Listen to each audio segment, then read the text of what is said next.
Hey guys, what's up? How's it going? So I'm gonna be giving you guys my insider opinions on what places I really like to eat in Vancouver. I got lots of options for you. We're jumping right into breakfast. So breakfast isn't my favorite meal of the day. I don't normally go out for breakfast, but I've got a couple here that I think are really safe options. We've got There in Kitsilano. This was my first cafe that I worked at. It is the same company as Annalena, a Michelin-starred restaurant here in Vancouver. I think the food is simple, fun, and delicious. I also just really like the cups and the ambiance. I think it's just a nice vibe. Go there if you're looking for a coffee, some food, but the most important thing is getting the donuts on your way out. You gotta get the mochi donut. Next, we have Medina Cafe. So this is a Mediterranean style brunch place. I always bring my family here when somebody's visiting from out of town. It's just very delicious, hearty food that feels somewhat healthy. And finally, we have Mon Pitou. So this restaurant is really hard to get in only because of its size. They really don't have very many tables, but if you can manage to get yourself a table, it's gonna be very delicious. Next, we're just jumping into lunch. We've got Lunch Lady on Commercial Drive. This is a sister restaurant of Lunch Lady in Vietnam, which is a very famous restaurant there, and they upscale it a bit. It's a bit more dine-in service. I think that for lunch, it's a really great option. You go in, you get a couple bites here and there, delicious food, delicious cocktails. You can't really go wrong. And they've won a Bib Gourmand from the Michelin Guide, which basically means that it's the critics' favorite restaurants or good value for the price. So I would go there. Next, we have Okomo Tar. So Okomo Tar is another French bistro, but Okomo Tar is a bit larger than Mon Pitou, and it's a bit more like wine and food service friendly. You can also go there for dinner, but personally I really enjoy the lunch because I think it's a little bit more affordable. It's just really good. Their lunch menu is solid. And finally, we have Phnom Penh.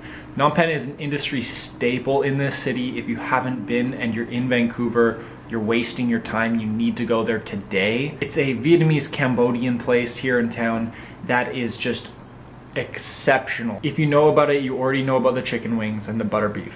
So you gotta go try that if you haven't had it. Those are the two things you need to order. Those are like the two necessities. And I believe you can get it for takeaway. So if you can call in and order, you can just walk straight through the line, go pay at the counter, get it, take away, and then your food is ready for you because sometimes the line can be quite long. We're moving on to dinner. So these restaurants are a little bit pricier because I'm anticipating you want to go out for a nice meal. This is kind of this category. Number one, we have Farmer's Apprentice. I really love this restaurant because I've worked there. I'm currently working there. There's no specific cuisine to the menu at Farmer's Apprentice. It is always evolving and always changing. And combining with all of their expertise in the kitchen, they have an amazing wine list program, a lot of natural options, a lot of imports that you're not really going to find in a lot of other restaurants. They just work really closely with their provider. Farmer's Apprentice also has a Bib Gourmand, as well as you can order family style. So they just send you a bunch of dishes for the table and everybody shares everything and you get a little bit of everything, but you don't get too much of one thing. Next, we have one of my favorite restaurants to eat at.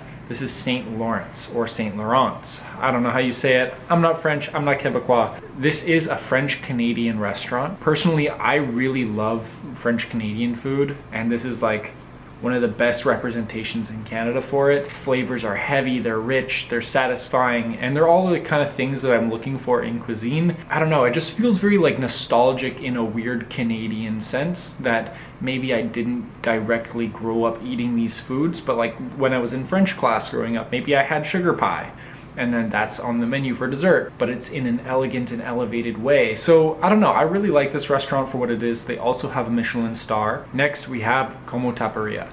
I really like the food at Como because it's a very Spanish style tapas restaurant. They have a little standing bar where you're able to go and get a couple little bites and have like a glass of wine or an aperitif. And I think it's just a really fun, friendly environment. I do recommend you to go for happy hour though, because the prices for food can get a little bit expensive, as well as it's nice to get a little discount on their awesome wine menu when you can. As well as they have like an insane collection of tinned fish. So if you really like preserved fish, tinned fish, they have a massive collection that you're able to purchase for takeaway. Or they'll just open it up for you and you can have it right in the middle of the restaurant. It's up to you. Next, we have just a couple casual restaurants. And these are some of my favorite flavor restaurants. Like, I'm not going there for the best service. I'm not going there for, you know, like a white tablecloth and, you know, the fancy. This is just flavor. We've got Camway Dimsum in Chinatown. I really like the large freezer section, which you can go and buy dumplings, or you can buy like steam buns and, you know, all the goodies. But they also have like congee as well as steam buns already ready to go. So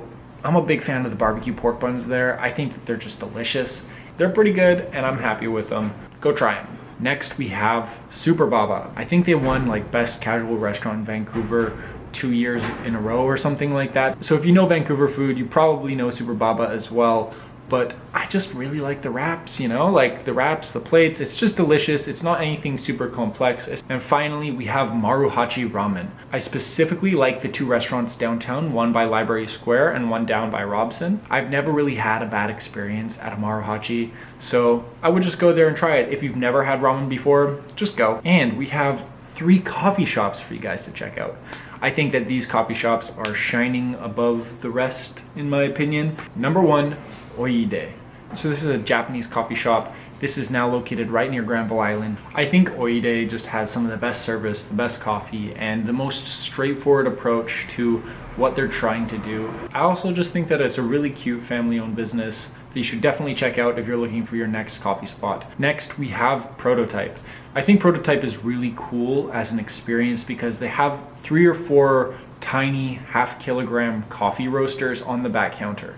So these coffee roasters are running throughout the day, keeping their coffee fresh, and they're roasting from all over the world. They've got a massive coffee list, and you're really able to go in and be like, okay, I'm gonna taste something from every continent today.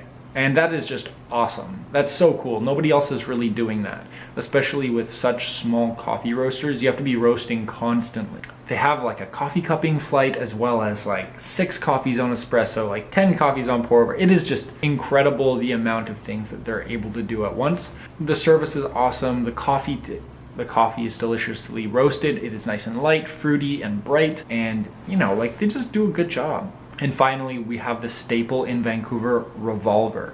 This coffee shop has been around for a bunch of years. They've been dedicated to quality from day one. They constantly have new coffee on their pour over as well as their espresso bars. And it just like, it works. They know what they're doing. They're bringing in coffees from all over the world, like different roasters. They don't roast themselves.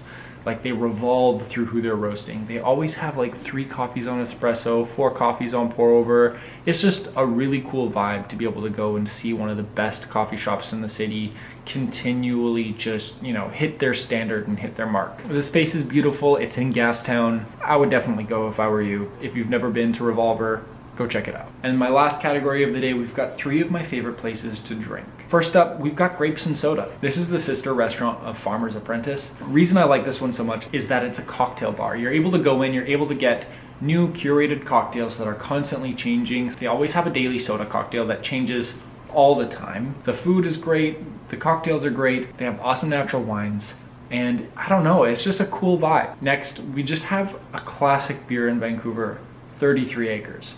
It is gorgeous. In the summer, you go sit on the patio, you get yourself a nice big beer, you drink your nice big beer, the beer tastes delicious. It's just a great experience. I think that everything from the branding to the space, just to, you know, their location, I think everything matches up with being just excellent. Yeah, I don't know, I really like 33 Acres. I would take drinking there on a hot summer day, any day of the week, no matter anything else I have going on. I'm like, I want to go to 33. Let's go to 33. And one of my new favorite places is Courtside Basketball Bar. It is a basketball bar. I love basketball, I love bars, so why not combine the two? So this place is really cool because they have they've got a ton of memorabilia. They've got a literal chair that Michael Jordan sat in during his like 96, 97 Bulls run or something like that. It's like his locker room chair in a glass case. It's ridiculous. And they're constantly playing NBA games. They'll play like all the playoffs, and it's just a cool space to go if you're like a fan of basketball, and being around a bunch of other people who are basketball nerds is also really cool. So yeah, there's my ginormous list of places that you should go eat at in Vancouver. There's a lot on there, but yeah, I think all of these places are really good options for you to go and try, and there's a bunch of different categories and cuisines. So yeah, go eat at some of these places, go drink at some of these places, go spend money at these local businesses. Hope you guys enjoyed, and we'll see you next time. Peace.